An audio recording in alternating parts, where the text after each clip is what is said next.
Hello and welcome to my channel. It's your girl, TheWordLyriK with the kzay. Welcome back, or if it's your first time to my channel, welcome. I'm glad to have you. Go ahead and hit that subscribe button if you want to, or maybe you just want to wait until the end of the video just to see what this is even about.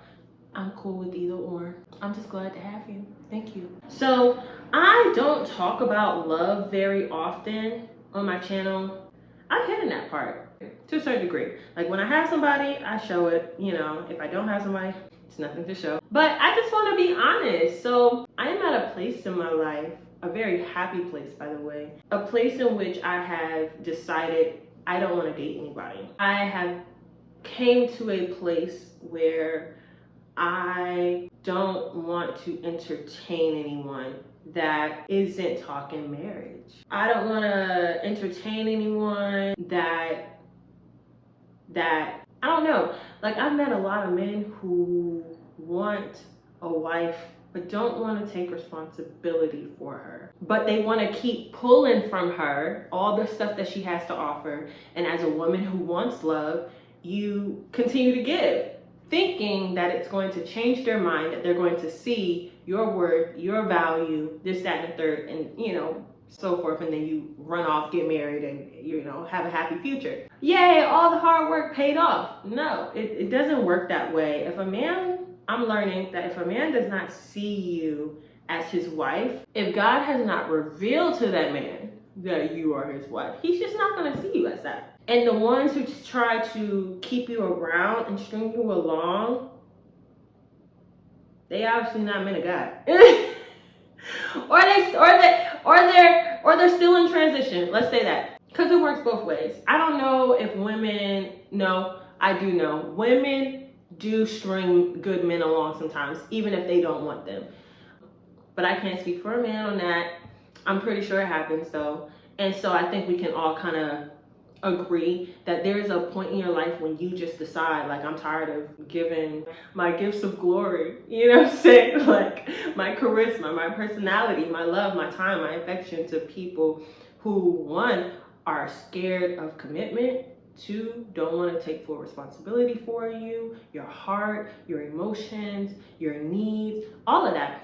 And then three, I don't know if I really had a third one, but I think those are the main two. The third one, you definitely don't want to keep giving your time to someone who just wants to have you around as a trophy while they're still collecting other trophies for their collection. No, you and I are worth more than that. Do you hear me? We are worth more than that. We are gold. And I speak to not only women, but men as well. You are gold. We are gold. And the Lord is not going to drop his precious gems and jewels into anyone's hands.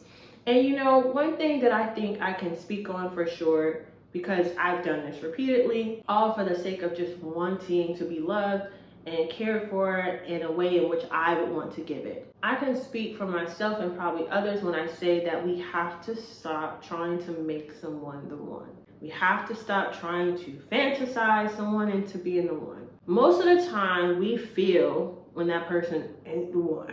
You know I'm talking to you. You know I am. A lot of us can tell from Jump Street, from get-go, this ain't the one. We probably hear the Lord in our mind. We hear the Lord in our mind talking about some And when you hear that and when I hear that we be like, what's that? I don't know. I can't remember her name. I know her last name is like Fitzgerald or something like that. But she'll do these videos where it's like, I'll see for myself. And God's like, oh, God, here we go again.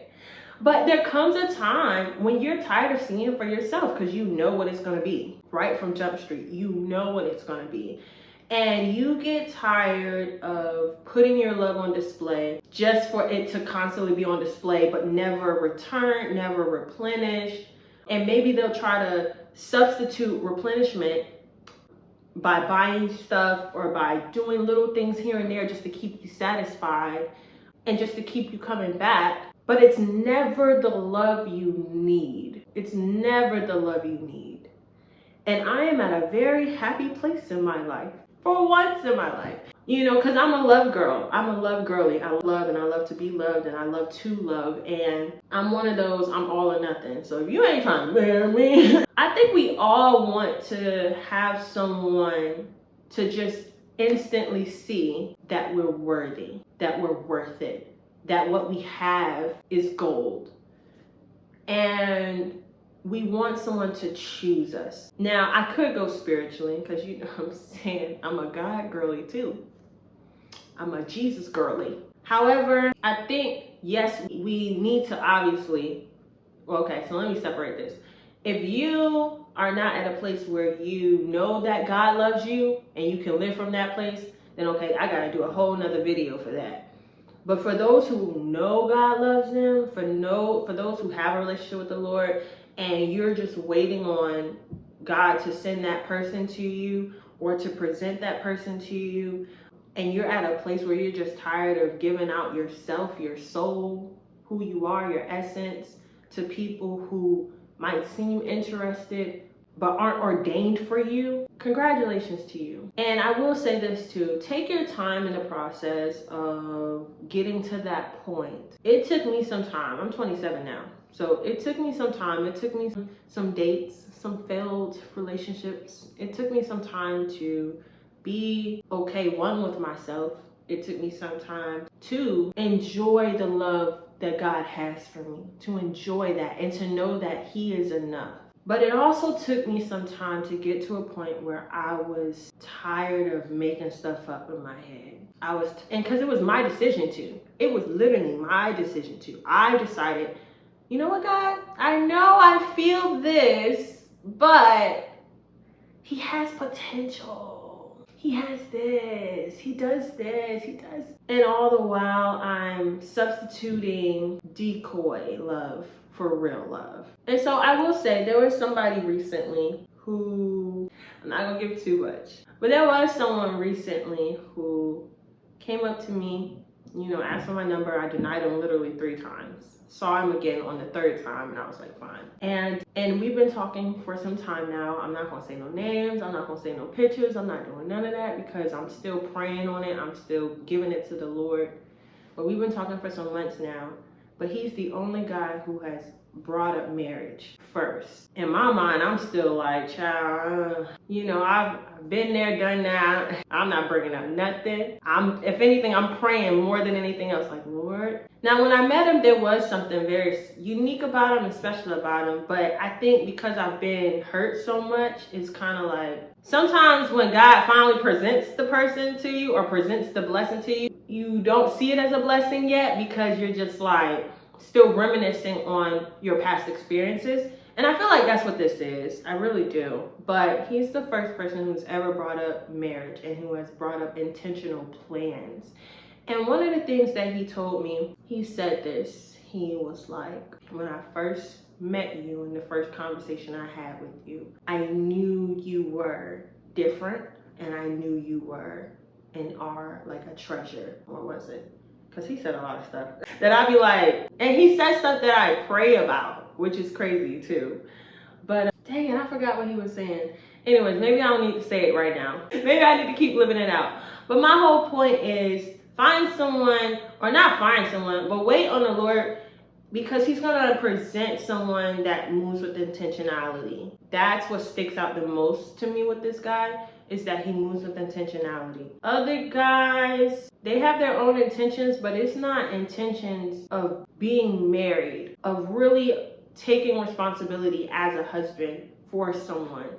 And he sees that I am a treasure. He noticed it from the beginning. It wasn't something, oh, I gotta take her out, I gotta do this, that, blah, blah. He was like, nah. And he said some other stuff, which I'll probably reveal later on. But for right now, the whole point of this video is, like, I'm really at a point, and I thank God, because I've had my peace the most. I'm at a point where I'm like, okay, Lord, thank you. I'm at a point where I can sit by myself and be fine.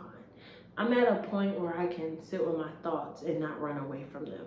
I'm at a point where I can be alone and not feel lonely.